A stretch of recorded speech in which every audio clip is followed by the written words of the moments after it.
ಶುಕ್ಲಾಂ ವರದರಂ ವಿಷ್ಣುಂ ಶಶಿವರ್ಣಂ ಚತುರ್ಭುಜಂ ಪ್ರಸನ್ನವದನಂ ಧ್ಯಾಯೇತ್ ಸರ್ವವಿಘ್ನೋಪಶಾಂತಯೇ. ಗುರು ಬ್ರಹ್ಮ ಗುರುರ್ವಿಷ್ಣು ಗುರುರ್ದೇವೋ ಮಹೇಶ್ವರಃ. ಗುರು ಸಾಕ್ಷಾತ್ ಪರಂ ಬ್ರಹ್ಮ ತಸ್ಮೈ ಶ್ರೀ ಗುರುವೇ ನಮಃ. ಕೃಷ್ಣಂ ನಾರಾಯಣಂ ವಂದೇ ಕೃಷ್ಣಂ ವಂದೇ ವ್ರಜಪ್ರಿಯಂ ಕೃಷ್ಣಂ ದ್ವೈಪಾಯನಂ ವಂದೇ ಕೃಷ್ಣಂ ವಂದೇ ಪ್ರಜಾಸುತಂ.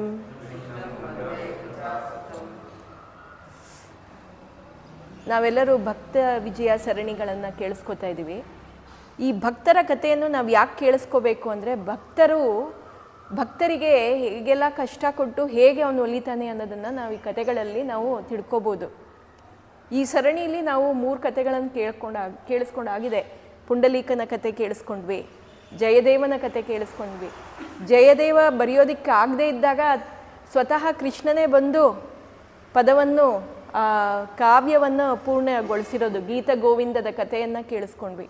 ಅದಲ್ಲದೆ ನಾವು ಹೋದ ವಾರದಲ್ಲಿ ಅಂದರೆ ಹಿಂದಿನ ಸಂಚಿಕೆಯಲ್ಲಿ ಕೇಳಿಸ್ಕೊಂಡಿದ್ದ ಕತೆ ತುಳಸಿದಾಸರ ಬಗ್ಗೆ ನಾವು ಯಾವಾಗಲೂ ಯಾಕೆ ಹೆಮ್ಮೆಯಿಂದ ನೆನೆಸ್ಕೋತೀವಿ ಅಂದರೆ, ಹನುಮಾನ್ ಚಾಲೀಸ ಕೊಟ್ಟಿರುವಂಥ ಮಹಾಪುಣ್ಯವಂತರು ಅವರೇ. ಅವರಿಂದ ನಾವು ಈ ಹನುಮಾನ್ ಚಾಲೀಸವನ್ನು ಹೇಳ್ಕೊಳ್ತಾ ಇರೋದು ಆ ಸಾಕ್ಷಾತ್ ಭಗವಂತನ ಕೃಪೆಗೆ ನಮಗೆ ಅನುಕೂಲ ಮಾಡಿಕೊಟ್ಟಿರೋದು ತುಳಸಿದಾಸರು ಅಂತ ಹೇಳ್ಬೋದು.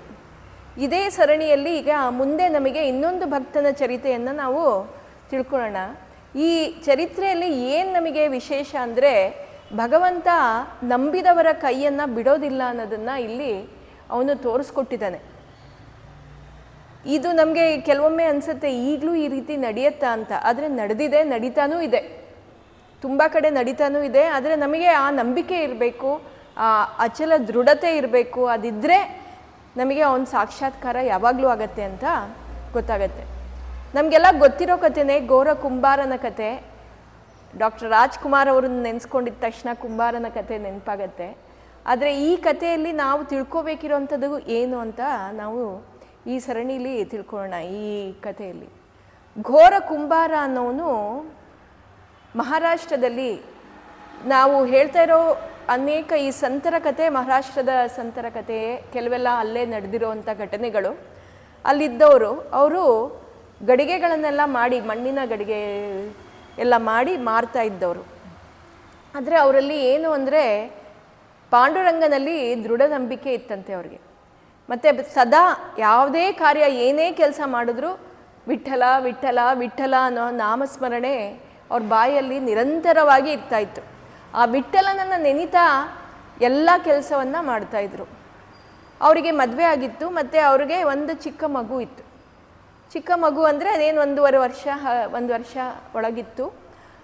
ಹೀಗೆ ಅವರು ಪ್ರತಿ ದಿವಸ ಮಡಿಕೆಯನ್ನು ಮಾಡಿ ಅದನ್ನು ತೊಗೊಂಡೋಗಿ ಮಾರಿ, ಅದರಲ್ಲಿ ಬರೋ ಹಣದಲ್ಲಿ ಎಲ್ಲ ಹಣ ಅವ್ರಿಗೋಸ್ಕರ ಅಂತ ಕೂಡಿಟ್ಕೋತಾ ಇರಲಿಲ್ಲ. ಅದರಲ್ಲಿ ಅನ್ನ ಆಹಾರಗಳನ್ನೆಲ್ಲ ತಂದು ಅದನ್ನು ಬರೀ ಅವರೇ ತಿಂತಾ ಇರಲಿಲ್ವಂತೆ. ಒಂದಿಷ್ಟು ಪ್ರಾಣಿಗಳಿಗೆ ಮತ್ತು ಇದಕ್ಕೆ ನಾಯಿಗಳಿಗೆ, ಅದಕ್ಕೆ ಮತ್ತು ಗೋವಿಗೆ, ಅವಕ್ಕೆಲ್ಲ ಒಂದಿಷ್ಟು ಕೊಟ್ಟು ಆಮೇಲೆ ಅವರು ಊಟ ಮಾಡ್ತಾ ಇದ್ರಂತೆ. ಹೀಗೆ ಅವರು ಪ್ರತಿ ದಿವಸ ಅವ್ರಿಗೇನು ಸಿಗ್ತಾ ಇತ್ತು ಅದನ್ನು ಬರೀ ಅವರಲ್ಲೇ ಅವ್ರಿಗೆ ಮಾತ್ರ ಇಟ್ಕೊಳ್ದೆ ಅಕ್ಕಪಕ್ಕದಲ್ಲಿದ್ದಂಥ ಪ್ರಾಣಿಗಳಿಗೆ ಮತ್ತು ಬೇರೆ ಯಾವ ಪಕ್ಷಿಗಳಿತ್ತು ಅದಕ್ಕೆಲ್ಲ ಊಟ ಆಹಾರ ಕೊಟ್ಟು ಮಿಕ್ಕಿದನ್ನು ತಿಂತಾಯಿದ್ರು. ಹೀಗೆ ಮಾಡ್ತಾಯಿದ್ರು. ಅವರಿಗೆ ಭಕ್ತಿ ಎಷ್ಟು ಅಂದರೆ, ಪ್ರತಿ ದಿವಸ ವಿಠಲನ ನಾಮಸ್ಮರಣೆ ಎಷ್ಟಾಗತ್ತೆ ಅಷ್ಟು ಮಾಡ್ತಾಯಿದ್ರು. ಆ ನಾಮಸ್ಮರಣೆ ಮಾಡುವಾಗ ಅವ್ರ ಮನಸ್ಸು ಎಷ್ಟು ಸೋತೋಗ್ತಾ ಇತ್ತು ದೇವರಲ್ಲಿ ಅಂದರೆ, ಬೇರೆದೇನೋ ಅವ್ರಿಗೆ ಗೊತ್ತಾಗ್ತಾ ಇರಲಿಲ್ವಂತೆ. ಹೀಗೆ ಒಂದು ದಿವಸ ಏನಾಯಿತು, ಅವ್ರ ಹೆಂಡತಿ ನೀರು ತರೋದಕ್ಕೆ ಚಂದ್ರಭಾಗಾ ನದಿಗೆ ಹೋಗ್ತಾ ಇದ್ಲಂತೆ. ಹೋಗುವಾಗ ಮಗು ಅಲ್ಲೇ ಅಂಗಳದಲ್ಲಿ ಆಡ್ತಾ ಇತ್ತು, ಮನೆ ಅಂಗಳದಲ್ಲಿ ಆಡ್ತಾ ಇತ್ತು.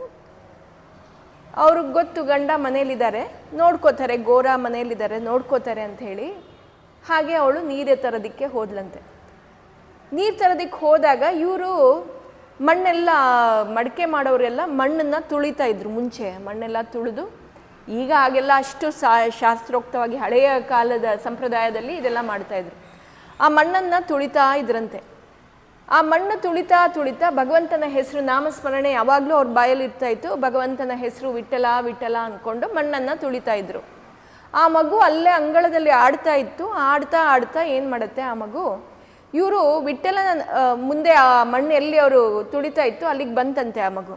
ಇವರು ವಿಠಲನ ನಾಮಸ್ಮರಣೆ ಮಾಡ್ತಾ ಮಾಡ್ತಾ ಕಣ್ಣನ್ನು ಮುಚ್ಕೊಂಡಿದ್ದಾರೆ, ಅವ್ರಿಗೆ ಗೊತ್ತಾಗ್ತಾ ಇಲ್ಲ.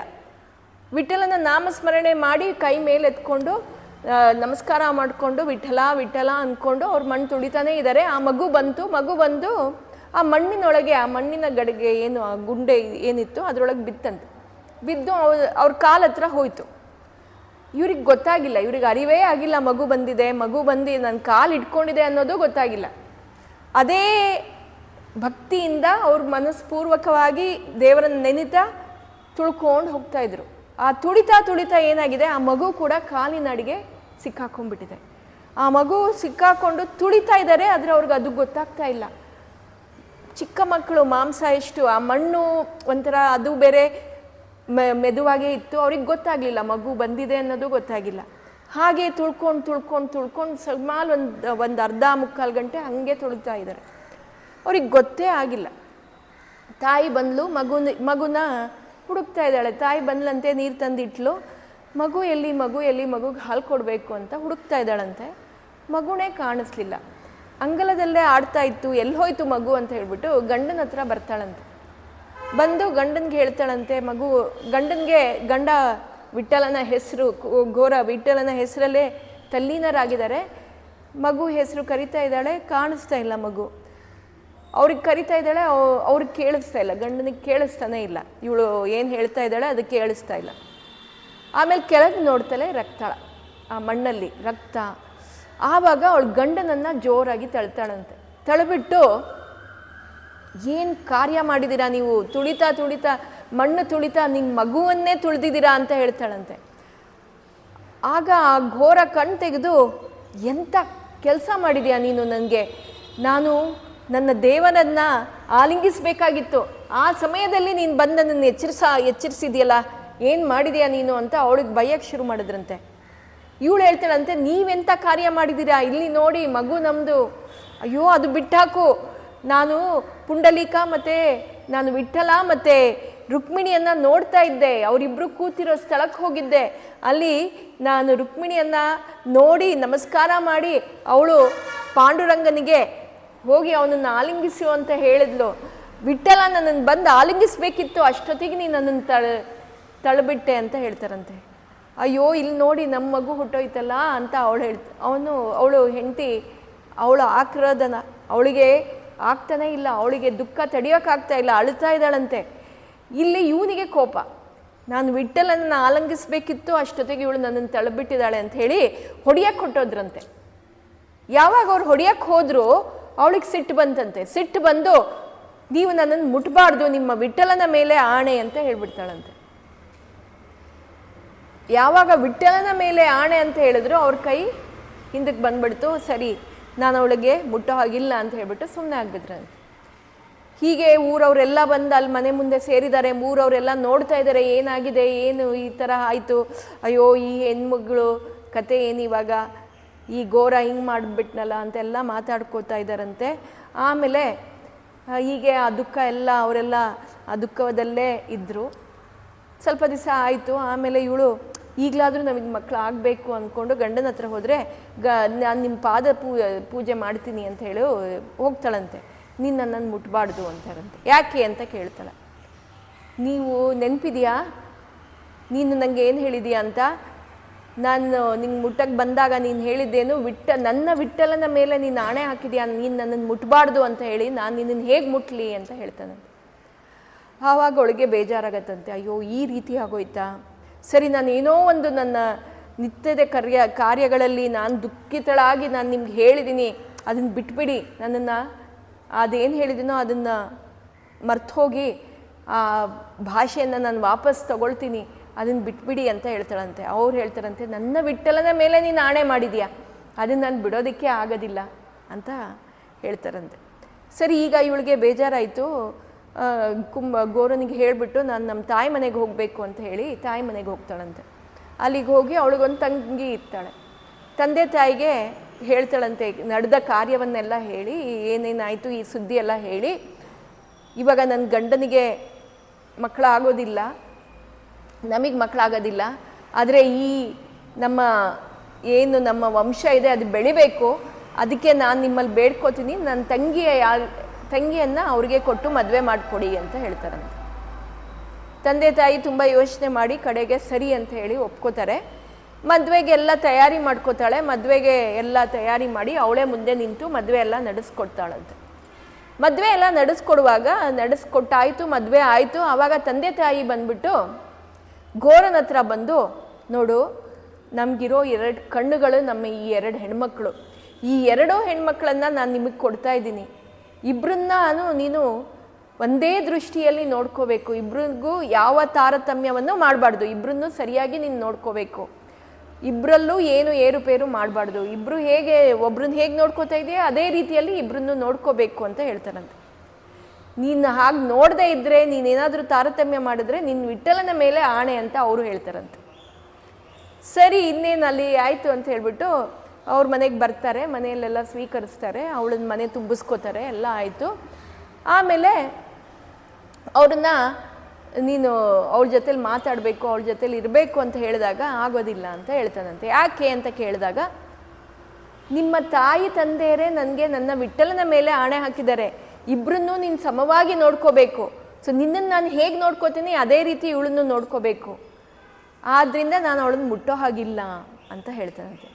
ಆವಾಗ ಇಬ್ರಿಗೂ ಒಂಥರ ಬೇಸರ ಆಗೋಗಿ, ಎಂಥ ಕಾರ್ಯ ಆಗೋಯ್ತು ಇದು, ನಾವೇ ಒಂದು ಕೆಲಸ ಮಾಡೋಣ, ಇವನು ಹೇಗೆ ಈ ರೀತಿ ಹೇಗೆ ಹೇಳ್ತಾ ಇದ್ದಾನೆ, ರಾತ್ರಿ ಇವತ್ತು ಬಂದಾಗ ನಾವೇ ಹೋಗಿ ಅವನ ಪಕ್ಕ ಮಲ್ಕೊಳ್ಳೋಣ, ಅವಾಗ ಏನಾಗತ್ತೆ ನೋಡೋಣ ಅಂತ ಹೇಳ್ತಾರಂತೆ. ಸರಿ ಅಂತ ಹೇಳಿ ರಾತ್ರಿ ಆದಾಗ ಗೋರ ಮಲಗಿರ್ತಾನೆ, ಅವ್ರ ಪಕ್ಕದಲ್ಲಿ ಇಬ್ಬರು ಹೆಂಡತಿಯರು ಹೋಗಿ ಅವನ ಕೈಯನ್ನೇನಿದೆ ಅವ್ರ ಮೇಲೆ ಮೈ ಮೇಲೆ ಹಾಕೋತಾರೆ. ಗೋರನಿಗೆ ಎಚ್ಚರ ಆಗತ್ತೆ, ಎಚ್ಚರ ಆಗಿ ನೋಡ್ತಾನೆ, ಅವನ ಕೈ ಹೆಂಡತಿಯರ ಮೇಲಿದೆ. ಅಯ್ಯೋ ಎಂಥ ಘೋರ ಅನರ್ಥ ಆಗೋಯ್ತು ಅಂತ ಹೇಳ್ಬಿಟ್ಟು ಎದ್ದು ಹೋಗಿ ಮನೆಯಲ್ಲಿದ್ದ ಒಂದು ದೊಡ್ಡ ಕತ್ತಿ, ಆ ಕತ್ತಿಯನ್ನು ತಗೊಂಡು ಬಾಗಿಲಿಗೆ ಸಿಕ್ಕಿಸಿ 2 ಕೈಯನ್ನು ತುಂದರಿಸ್ಕೋತಾರಂತೆ. ಈ ಹೆಣ್ಮಕ್ಳು ಮಲಗಿದ್ದವರು ಎದ್ದು ಬಂದು, ಏನಾಯಿತು, ಯಾಕೆ, ಏನು ಮಾಡಿದ್ರಿ ಅಂತ ಹೇಳಿದಾಗ, ಅಯ್ಯೋ ನನ್ನ ವಿಠಲನ ಆಣೆ ಆಗಿತ್ತು, ನಾನು ನಿಮ್ಮಿಬ್ಬರನ್ನ ಮುಟ್ಬಿಟ್ಟೆ, ಆದರೆ ನಾನು ಯಾವ ಉದ್ದೇಶದಲ್ಲೂ ಮುಟ್ಟಿಲ್ಲ ನಾನು ಅಂತ ಹೇಳಿ ಈ ಕೈಯನ್ನು ಕತ್ತರಿಸ್ಕೊಂಡಿದ್ದೀನಿ ಅದಕ್ಕೋಸ್ಕರ ಅಂತ ಕೈಯನ್ನು ಕತ್ತರಿಸ್ಕೊಂಡಿರೋದು ನೋಡಿ ಅವ್ರಿಗೆ ರಕ್ತ ಸುರಿತಾ ಇದೆ. ಮುಟ್ಟಕ್ಕೆ ಹೋಗ್ತಾರೆ, ಆ ರಕ್ತಕ್ಕೆ ಬಟ್ಟೆ ಹಾಕಕ್ಕೆ ಹೋಗ್ತಾರೆ, ಆ ಜಾಗದಲ್ಲಿ ಮುಟ್ಟಬೇಡಿ ಅಂತ ಕಿರ್ಚ್ಕೋತಾನಂತೆ. ಇಲ್ಲ ನನ್ನ ಮೈಯನ್ನೇ ನಾನು ಕಳ್ಕೋಬೇಕು ಅಂತ ಹೇಳ್ತಾನಂತೆ. ಆವಾಗ ಅಯ್ಯೋ ಎಂಥ ಘೋರ ಅನರ್ಥ ಆಗೋಯ್ತು, ನಮ್ಮ ಕಡೆಯಿಂದನೇ ಇದಾಗೋಯ್ತು ಅಂತ ಹೇಳ್ಬಿಟ್ಟು ಬೇಸರವಾಗಿ ಇರ್ತಾರಂತೆ. ಊರವರೆಲ್ಲ ಬಂದು ನೋಡಿ ಅವನಿಗೆಲ್ಲ ಏನು ಚಾಕ್ರಿ ಮಾಡಬೇಕು ಅದನ್ನೆಲ್ಲ ಮಾಡ್ತಾರೆ. ಇವಾಗ ಮುಂದೆ ಈ ಗೋರನನ್ನು ನೋಡ್ಕೊಳ್ಳೋರು ಯಾರು, ಇವರು ಸೇವೆ ಮಾಡೋಕ್ಕೆ ಹೋದರೆ ಹೆಂಡತಿಯರು ಮಾಡೋ ಹಾಗಿಲ್ಲ, ಯಾರಪ್ಪ ಇವ್ರನ್ನ ನೋಡ್ಕೊಳ್ಳೋದು ಅಂತ ಯೋಚನೆ ಮಾಡ್ತಾ ಇರ್ತಾರಂತೆ. ಆಗ ಒಬ್ಬ ಮನುಷ್ಯ ಬರ್ತಾನೆ ಅಲ್ಲಿಗೆ, ಅವನ ಹೆಸರು ರಂಗ ಅಂತ ಹೇಳಿ. ಅವನು ಬಂದ್ಬಿಟ್ಟು, ನಾನು ನಿಮ್ಮ ಮನೇಲಿ ಇರ್ಬೋದಾ, ನಾನು ನಿಮ್ಮ ಮನೇಲಿ ಸೇವೆ ಮಾಡಿಕೊಂಡು ಕೆಲಸ ಮಾಡ್ಕೊಂಡಿರ್ತೀನಿ ಅಂತ ಹೇಳ್ತಾನೆ. ಆಗ ಈ ಗೋರನ್ಗೆ ಅನ್ಸತ್ತಂತೆ, ಸರಿ ಹೇಗಿದ್ರು ನಮ್ಮ ಹೆಂಡತಿಯರು ನನಗೆ ಕೆಲಸ ಮಾಡೋಕ್ಕಾಗಲ್ಲ, ನನಗೆ ಸೇವೆ ಮಾಡೋದಕ್ಕಾಗಲ್ಲ, ಈ ರಂಗ ಅನ್ನೋನೇ ಬಂದು ನನಗೆ ಸೇವೆ ಮಾಡಲಿ ಅಂತ ಹೇಳಿ, ಸರಿ ನೀನು ಬಂದಿರು ಅಂತ ಹೇಳಿ ಅವನಿಗೆ ಹೇಳಿ ಅವನ ಕೈಯಲ್ಲೇ ಮಡಿಕೆ ಮಾಡಿಸೋದು. ಮತ್ತು ಅವನೇ ಬಂದು ಈ ಗೋರನಿಗೆ ಎಲ್ಲ ರೀತಿಯ ಸೇವೆ, ಸ್ನಾನ ಮಾಡಿಸೋದ್ರಿಂದ ಹಿಡಿದು ಊಟ ತಿನ್ನಿಸೋದು, ಮತ್ತು ಅವನಿಗೆ ಬಟ್ಟೆ ಚೇಂಜ್ ಮಾಡೋದು, ಪ್ರತಿಯೊಂದು ಕಾರ್ಯವನ್ನು ಮಾಡ್ತಾ ಇದ್ನಂತೆ ಈ ರಂಗ. ಈ ಕಡೆ ಪಂಡರಾಪುರದಲ್ಲಿ ನಾಮದೇವ ಅನ್ನೋ ಒಬ್ಬರು ಸಂತರಿದ್ರು. ಆ ಸಂತರು ಎಷ್ಟು ಭಕ್ತಿ ಅಂದರೆ, ಅವರು ವಿಠಲನ ಮಂದಿರಕ್ಕೆ ಹೋಗಿ ವಿಠಲನಿಗೆ ನೈವೇದ್ಯ ಕೊಡ್ತಾಯಿದ್ರು. ಅವ್ರು ಅರ್ಪಿಸುವ ಆ ನೈವೇದ್ಯವನ್ನು ತಿನ್ನೋದಕ್ಕೆ ಸಾಕ್ಷಾತ್ ಪರಮಾತ್ಮ ವಿಠಲನೇ ಬಂದು ತಿಂತಾ ಇದ್ರಂತೆ. ಹೀಗೆ ಈ ರಂಗ ಯಾರು ಇಲ್ಲಿ ಬಂದಿದ್ದಾರೆ ಅದಿನ್ಯಾರೂ ಅಲ್ಲ, ಆ ಪಾಂಡುರಂಗ ವಿಠಲನೇ. ನಾಮದೇವ ಹೋದ್ರಂತೆ ನೈವೇದ್ಯ ಕೊಡೋದಕ್ಕೆ, ಹೋಗಿ ವಿಠಲನಿಗೆ ಪರಿಪರಿಯಾಗಿ ಬೇಡ್ಕೊಂಡು ಬಂದು ನನ್ನ ನೈವೇದ್ಯವನ್ನು ಸ್ವೀಕಾರ ಮಾಡಬೇಕು ಅಂತೆಲ್ಲ ಕೇಳಿದಾಗ ನೋಡ್ತಾರೆ ವಿಠಲ ಬರೋದೇ ಇಲ್ಲ.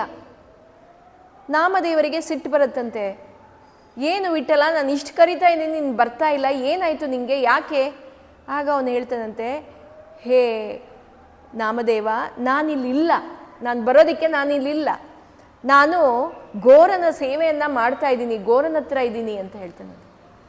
ಆಗ ನಾಮದೇವನಿಗೆ ಆಹಾ ಎಂಥ ಪುಣ್ಯವಂತ ಆ ಗೋರ ಕುಂಬಾರ, ಯಾರಿದು, ನಾನು ಅಲ್ಲಿ ಹೋಗಬೇಕು, ಅವನನ್ನು ನೋಡಬೇಕು ಅಂತ ಹೇಳಿ ಅಲ್ಲಿಂದ ಹೊರಟು ಬರ್ತಾರಂತೆ. ಗೋರನ ಮನೆಗೆ ಬರ್ತಾರೆ. ಕೆಲವು ಪುಸ್ತಕದಲ್ಲಿ ಈ ಘಟನೆ ಹೀಗೆ ಬರೆದಿದ್ದಾರೆ, ಕೆಲವು ಕಡೆ ಏನು ಹೇಳಿದ್ದಾರೆ, ಗೋರ ಮತ್ತು ಅವರ ಹೆಂಡತಿಯರು ಪಂಡರಾಪುರಕ್ಕೆ ಬಂದು ಅಲ್ಲಿ ವಿಠ್ಠಲನ ನಾಮಸ್ಮರಣೆ ಮಾಡುವಾಗ ನಾಮದೇವರಲ್ಲಿದ್ದರು, ಅಲ್ಲಿ ನಾಮಸ್ಮರಣೆ ಮಾಡ್ತಾಯಿದ್ರು, ಎಲ್ಲರೂ ಕೈ ಜೋಡಿಸಿ ವಿಠ್ಠಲ ವಿಠ್ಠಲ ಅಂತ ತಟ್ಟುತ್ತಾ ಇದ್ರು. ಆವಾಗ ಗೋರನಿಗೆ ಕೈ ಬಂತು ಅಂತ ಹೇಳ್ತಾರೆ. ಕೆಲವು ಪುಸ್ತಕದಲ್ಲಿ ಹೀಗೆ ಬರೆದಿದೆ, ನಾಮದೇವ ನೈವೇದ್ಯವನ್ನು ಅರ್ಪಿಸ್ತಾ ಇದ್ರು, ಅದನ್ನು ಸ್ವೀಕಾರ ಮಾಡೋದಕ್ಕೆ ಪಾಂಡುರಂಗ ಬರ್ತಾ ಇದ್ರು ಅಂತ. ಎರಡೂ ಒಂದೇ ರೀತಿ, ಒಂದೇ ಮಾರ್ಗಕ್ಕೆ ಹೋಗುತ್ತೆ, ಭಕ್ತಿ ಮಾರ್ಗಕ್ಕೆ ತಗೊಂಡೋಗುತ್ತೆ ನಮ್ಮನ್ನು. ಹೀಗೆ ನಾಮದೇವರು ಗೋರನ ಮನೆಗೆ ಬಂದ್ರಂತೆ. ಗೋರನ ಮನೆಗೆ ಬಂದು, ಗೋರ ನೀನು ಎಷ್ಟು ಪುಣ್ಯವಂತ ಅಪ್ಪ, ನಿನ್ನ ಮನೆಯಲ್ಲಿ ಸಾಕ್ಷಾತ್ ಆ ಪಾಂಡುರಂಗ ವಿಠ್ಠಲ ಬಂದು ನಿನ್ನ ಸೇವೆಯನ್ನು ಮಾಡ್ತಾ ಇದ್ದಾನೆ ಅಂತ. ಗೋರನಿಗೆ ಮತ್ತು ಅವ್ರ ಪತ್ನಿಯರಿಗೆ ಆಶ್ಚರ್ಯ, ಏನು ಹೇಳ್ತಾ ಇದ್ದೀರಾ, ವಿಠ್ಠಲ ಬಂದು ನಮ್ಮ ಮನೇಲಿದ್ದಾನ, ಇಲ್ವಲ್ಲ ಅಂತಾರಂತೆ. ಇಲ್ಲ, ನಿನಗೆ ಗೊತ್ತಿಲ್ಲ, ಯಾರ್ಯಾರಿದ್ದಾರೆ ನಿಮ್ಮ ಮನೆಯಲ್ಲಿ ಅಂತ ಕೇಳಿದಾಗ, ನಾನು, ನನ್ನ ಪತ್ನಿಯರು ಮತ್ತು ನನ್ನ ಕೆಲಸದವನು ರಂಗ. ಯಾರಪ್ಪ ಆ ರಂಗ, ಯಾರು ಅಂತ ಕೇಳಿದಾಗ, ಯಾರೋ ಒಬ್ಬ ಬಡ ಮನುಷ್ಯ ಇಲ್ಲೇ ಅಡ್ಡಾಡ್ತಾ ಇದ್ದ, ಬಂದು ಹೇಳ್ದ, ನನಗೂ ಏನೂ ಇಲ್ಲ, ಯಾರೂ ಇಲ್ಲ, ನಾನಿಲ್ಲಿ ಇರ್ತೀನಿ, ನಿಮ್ಮ ಮನೇಲಿ ಕೆಲಸ ಮಾಡ್ಕೊಂಡಿರ್ತೀನಿ ಅಂತ ಹೇಳ್ದ. ಸರಿ ಅಂತ ನಾವು ಒಪ್ಕೊಂಡ್ವಿ. ಅವನು ಆ ರಂಗನೇ ಅಪ್ಪ, ಆ ಪಾಂಡುರಂಗ, ಇನ್ಯಾರೂ ಅಲ್ಲ, ನನಗೆ ಅವನ ದರ್ಶನವನ್ನು ಮಾಡಿಸು ಅಂತ ಹೇಳ್ತಾನಂತೆ. ಇಬ್ರಿಗೂ ತಡೆಯಲಾರದಷ್ಟು ಇದು ನೋವು ಹೆಂಡತಿಯರಿಗೆ ಮತ್ತು ಗೋರನಿಗೆ. ಅವನೇನ ಆ ಪಾಂಡುರಂಗ ಬಂದು ನನ್ನ ಸೇವೆಯನ್ನು ಮಾಡ್ತಾ ಇದ್ರ, ಇಷ್ಟು ದಿವಸ ನಾನು ಆ ಪಾಂಡುರಂಗನ ಕೈಯಲ್ಲಿ ಸೇವೆ ಮಾಡಿಸ್ಕೊಂಡಿದ್ದೀನಿ ಅಂತ ಅವ್ರಿಗೆ ಒಂಥರ ಬೇಸರ ಆಗತ್ತೆ, ಖುಷಿನೂ ಆಗತ್ತೆ. ಅವನು ನಮ್ಮೊಟ್ಟಿಗಿದ್ನಲ್ಲ ಅಂತ ಖುಷಿ. ಹೀಗೆ ನಾಮದೇವ ಮತ್ತು ಎಲ್ಲರೂ ಕರೀತಾರೆ, ರಂಗ ಇಲ್ಲ, ಮನೆಯಲ್ಲಿಲ್ಲ, ಅವರೆಲ್ಲೂ ಇರಲ್ಲ. ಸರಿ, ಅವನನ್ನು ಹುಡುಕೊಂಡು ಎಲ್ಲರೂ ಪಂಡರಾಪುರಕ್ಕೆ ಬರ್ತಾರಂತೆ. ಅಲ್ಲೂ ಬಂದು ಎಲ್ಲರೂ ನಾಮ ಸಂಕೀರ್ತನೆಯನ್ನು ಮಾಡ್ತಾರೆ. ವಿಠ್ಠಲ ವಿಠ್ಠಲ ಅಂತ ನಾಮ ಸಂಕೀರ್ತನೆ ಮಾಡುವಾಗ ಎಲ್ಲರೂ ಕೈ ವಿಠ್ಠಲ, ನೀವು ಪಾಂಡುರಂಗದಲ್ಲಿ ಇದು ಪಂಡರಾಪುರದಲ್ಲಿ ನೋಡಿರ್ಬೋದು, ಅವರೆಲ್ಲ ಕೈ ಮೇಲೆತ್ತಿ ಭಜನೆ ಮಾಡೋರು, ಕೀರ್ತನೆ ಮಾಡೋರು. ಹೀಗೆ ಮಾಡೋದನ್ನು ನೋಡಿ ಇವನಿಗೆ ಕುಂಬಾರನಿಗೆ ಅನಿಸುತ್ತಂತೆ ಮನಸ್ಸಲ್ಲಿ, ವಿಠ್ಠಲ ನನ್ನ ಕೈ ಇಲ್ಲ, ನನ್ನ ಕೈ ಇಲ್ಲದೆ ನಾನು ನಿಂಗೆ ಎಷ್ಟಾಗತ್ತೆ ಅಷ್ಟು ಮಾಡ್ತಾ ಇದ್ದೀನಿ, ಇದನ್ನು ನೀನು ಸ್ವೀಕರಿಸು ಅಂತ ಅದೇ ಅರ್ಧ ಕೈಯಲ್ಲೇ ಅದೇ ಜಪವನ್ನು ಮಾಡ್ತಾ ಇದ್ದಕ್ಕಿದ್ದಂಗೆ ಅವ್ರ ಕೈಗಳೆಲ್ಲ ಬಂದ್ಬಿಡುತ್ತಂತೆ. ಕೈಗಳು ಬಂದು ಎರಡೂ ಕೈಯಿಂದ ನಾಮಸ್ಮರಣೆ ಮಾಡ್ತಾರಂತೆ. ಪತ್ನಿಯರು ಪಕ್ಕದಲ್ಲಿರ್ತಾರೆ, ಅವರು ಅದನ್ನು ನೋಡಿ ಸಂತೋಷ ಪಡ್ತಾರಂತೆ. ಅದೇ ಗುಂಪಲ್ಲಿ ಎಲ್ಲ ಗುಂಪು ಜನ ಯಾರಲ್ಲಿ ಸೇರಿದ್ರು ಆ ಗುಂಪಲ್ಲೇ ಅವರ ಮಗು, ಚಿಕ್ಕ ಮಗು ಯಾವುದು ಅದನ್ನು ತುಳಿದಿದ್ರು ಆ ಮಗು ಕೂಡ ಅಲ್ಲಿ ಬರುತ್ತಂತೆ. ಮಗು ಬಂದು ಆ ತಾಯಿ ಹತ್ರ ಹೋದಾಗ ತಾಯಿಗೆ ಎಲ್ಲಿಲ್ಲದ ಆನಂದ, ಮತ್ತು ಅವಳು ಆ ಮಗುವನ್ನು ಎತ್ಕೊಂಡು ಪಾಂಡುರಂಗನಲ್ಲಿ ಮೊರೆ ಹೋಗ್ತಾಳಂತೆ, ಅಯ್ಯೋ ಭಗವಂತ ನಿನ್ನ ಲೀಲೆ ಅತಿಯಾದದ್ದು ಅಂತ. ಹೀಗೆ ರುಕ್ಮಿಣಿ ದೇವಿಯು ಪ್ರತ್ಯಕ್ಷಳಾಗಿ ಆಗ ವಿಠ್ಠಲ ಮತ್ತು ರುಕ್ಮಿಣಿ ದೇವರು ಇಬ್ಬರು ಬಂದು ಗೋರನಿಗೆ, ನೀನು ಏನು ನಿಂಗೆ ಅವರು ಶಪಥ ಅಂತ ಹೇಳಿದ್ರು, ಆ ಶಪಥವನ್ನು ಬಿಡಬೇಕು ನೀನಿವಾಗ. ಅವ್ರು ಏನು ನಿಂಗೆ ಆಣೆ ಅಂತ ಹೇಳಿದ್ರು ಅದನ್ನು ಬಿಟ್ಟು ನಿನ್ನ ಹೆಂಡತಿಯರಿಬ್ಬರು ಹೆಂಡತಿಯರೊಟ್ಟಿಗೆ ನೀನು ಚೆನ್ನಾಗಿರಬೇಕು ಅಂತ ಹೇಳ್ತಾರಂತೆ. ಹೀಗೆ ಹೇಳಿ ಆ ಗೋರನ ಭಕ್ತಿಯನ್ನು ನಾವು ಮೆಚ್ಚಲೇಬೇಕು. ಅವನು ಸಾಕ್ಷಾತ್ ಆ ಪರಮಾತ್ಮನಲ್ಲಿ ಮೊರೆ ಹೋಗಿ ಆ ಗೋರನು ಎಷ್ಟು ಭಕ್ತಿಯುಕ್ತವಾಗಿ ಪ್ರತಿಯೊಂದು ಕೆಲಸದಲ್ಲೂ ವಿಠ್ಠಲನ ನಾಮಸ್ಮರಣೆ ಮಾಡಿ ಅವನು ಆ ದೇವರನ್ನೇ ಒಲಿಸ್ಕೊಂಡಿರೋಂಥವನು. ಇಲ್ಲಿ ನಾವು ಒಂದೇನು ತಿಳ್ಕೋಬೇಕು, ಅವನಿಗೆ ಪೂಜೆ ಅಲ್ಲ ಇಂಪಾರ್ಟೆಂಟ್, ಮಂತ್ರ ಜಪವೆಲ್ಲ ಇಂಪಾರ್ಟೆಂಟ್. ಅವನಿಗೆ ನಾವು ಮಾಡೋ ಸೇವೆ ಅಷ್ಟೇ ಬೇಕಿರೋದು. ಅವನಿಗೆ ಆ ಭಕ್ತಿ ಭಾವ ಒಂದಿರಬೇಕು. ಇವಾಗ ನಮಗೆ ಭಾವ ಹೆಂಗಿರಬೇಕು ಅಂದರೆ, ಅವನು ನಮ್ಮೊಟ್ಟಿಗೆ ನಮ್ಮಲ್ಲಿದ್ದಾನೆ ಅನ್ನೋ ಭಾವನೆ ಬರಬೇಕು. ಈ ಭಾವನೆ ನಮ್ಮಲ್ಲಿ ಬರೋದಿಲ್ಲ. ಎಲ್ಲರೂ ನಮ್ಮ ಮನೇಲಿ ದೇವ್ರ ಮನೆ ಇದೆ, ದೇವ್ರ ಮನೇಲಿ ದೇವ್ರು ಕೂಡ್ತಿದ್ದಾನೆ, ಆದರೆ ಅವನು ಯಾರು, ಅವನೊಂದು ಸಜೀವವಂತವಾಗಿರುವಂಥ ದೇವರು ಅಂತ ನಾವು ಯಾವತ್ತೂ ಅದನ್ನು ಭಾವಿಸಲ್ಲ. ನಾವು ಬರೀ ಅವನಿಗೆ ಹೋಗೋದು, ಪೂಜೆ ಮಾಡೋದು, ದೀಪ ಹಚ್ಚೋದು, ಇಷ್ಟೇ ಮಾಡ್ತೀವಿ. ಆದರೆ ನಾವು ಏನು ನೆನೆಸ್ಕೋಬೇಕು ಅಂದರೆ, ಪ್ರತಿ ದಿವಸ ನಮ್ಮಲ್ಲೇ ಅವನಿದ್ದಾನೆ, ನಮ್ಮ ಮನೇಲಿ ಅವನಿದ್ದಾನೆ, ನಮ್ಮನ್ನು ಅವನು ರಕ್ಷಣೆ ಮಾಡ್ತಾ ಇದ್ದಾನೆ, ನಮ್ಮನ್ನೆಲ್ಲ ಅವನು ನೋಡ್ಕೋತಾ ಇದ್ದಾನೆ ಅನ್ನೋ ಭಾವನೆ, ಅವನೇ ನಮ್ಮ ಮನೆಗೆ ಒಡೆಯ ಅನ್ನೋ ಭಾವನೆ ನಮ್ಮಲ್ಲಿ ಬರಬೇಕು. ಕೆಲವು ಕಡೆ ಎಲ್ಲ ಎಷ್ಟು ಎಸ್ಪೆಷಲಿ ಬೃಂದಾವನಕ್ಕೆ ಹೋದಾಗ ನಾನು ನೋಡಿರೋದು, ಮತ್ತು ಕೆಲವರೆಲ್ಲ ಕೃಷ್ಣನ ಸೇವಕರು ಎಷ್ಟು ಭಕ್ತರು ಹೇಗಿರ್ತಾರೆ ಅಂದರೆ, ಈಗಲೂ ಕೂಡ ಮನೆಯಲ್ಲಿ ಅವರು ಅವನನ್ನು ಕೃಷ್ಣನನ್ನು ಮಲಗಿಸೋದು, ಅವನು ಎಬ್ಸೋದು, ಅವನಿಗೆ ಸ್ನಾನ ಮಾಡಿಸೋದು, ಅವನಿಗೆ ಬಟ್ಟೆ ಉಡಿಸೋದು. ಆ ಬಟ್ಟೆ ಕೂಡ ಈ ಚಳಿಗಾಲದಲ್ಲಿ ಒಳ್ಳೆ ಸ್ವೆಟ್ರ್ ಅಂಥ ಬಟ್ಟೆಗಳು, ಬೇರೆ ಸಮಯದಲ್ಲಿ ಬೇರೆ ರೀತಿಯ ಬಟ್ಟೆಗಳು. ಹೀಗೆ ಈ ಯಾವ್ಯಾವ ಋತುವಲ್ಲಿ ಹೇಗೆ ಅವನಿಗೆ ಡ್ರೆಸ್ ಮಾಡಬೇಕು ಆ ರೀತಿ ಅವನಿಗೆ ಬಟ್ಟೆಯನ್ನು ಹಾಕೋದು, ಮತ್ತು ಅವನಿಗೆ ಪ್ರತಿ ದಿವಸ ಆಹಾರವನ್ನು ಕೊಡೋದು, ಎಬ್ಸೋದು ಹೇಗೆ, ಭಗವಂತನನ್ನು ನಾವು ಹೇಗೆ ಎಬ್ಬಿಸ್ಬೇಕು. ಕೃಷ್ಣ ಲಡ್ಡು ಗೋಪಾಲ್ ಅಂತಾರೆ, ಚಿಕ್ಕದು, ಅದು ಇಟ್ಕೊಂಡಿರ್ತಾರೆ.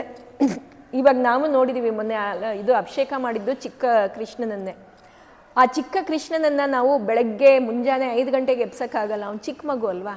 ಅವನಿಗೆ 6 ಗಂಟೆ, 6:30, 7 ಗಂಟೆ ಸೂರ್ಯ ಬಂದ ಮೇಲೆ ಹೋಗ್ಬಿಟ್ಟು ಅವನಿಗೆಲ್ಲ ರಗ್ಗೆಲ್ಲ ಹಾಕಿ ಮಲಗಿಸಿರ್ತೀವಿ.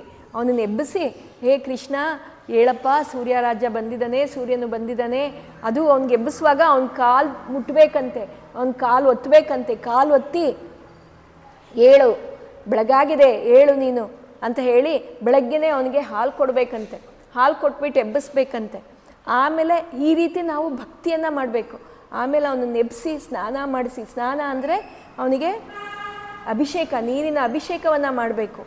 ಆ ಅಮೃತ ಪಾನವನ್ನು ನಾವು ತಗೋಬೇಕು. ಅವನಿಗೆ ಅಭಿಷೇಕ ಮಾಡಿ ಪ್ರತಿ ದಿವಸ ನಾವು ಮನೆ ಹೊರಗಡೆ ಹೋಗುವಾಗ ಆ ಅಮೃತ ಪಾನವನ್ನು ನಾವು ಕುಡ್ದು ಸ್ವೀಕಾರ ಮಾಡಿನೇ ಹೋಗಬೇಕು.